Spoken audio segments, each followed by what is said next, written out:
Well, a nationwide operation is preying on grandparents' emotions and stealing their money. Yeah, one grandmother who was targeted is sharing her experience. It's a G Thing. G Thing, brought to you by Northwell, who believes when we raise health, we raise everyone. Northwell, raise health. Grandparents love their grandchildren, and scammers are taking advantage of that.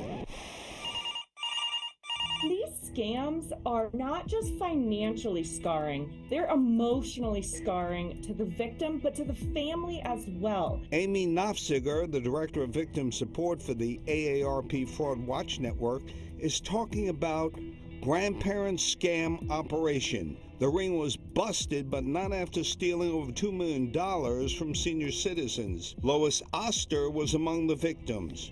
I was called.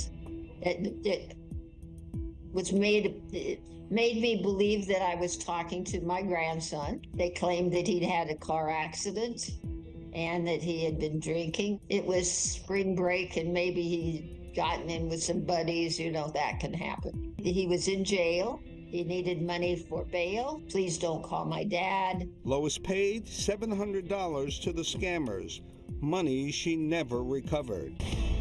What they do is they get that grandparent under the emotional ether, and the only thing the victim is worried about is helping their grandchild. How did it feel when you were putting together the pieces? Very, very angry, very embarrassed. The thing that was hardest was the fact that they were so knowledgeable, so practiced. What is a telltale sign that somebody who is being scammed? Number one red flag.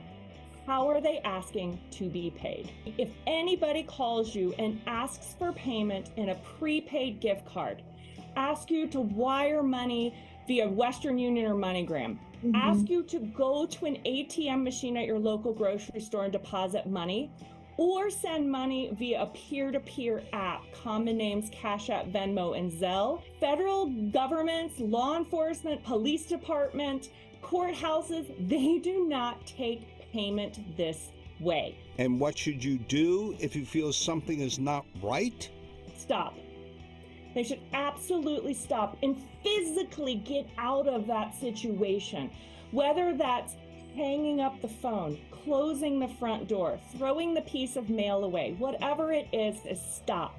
Because you actually need distance from the emotions that criminal is putting you under. As for Lois, her embarrassment has turned her into an activist, warning her friends and family not to fall prey to the next scammer.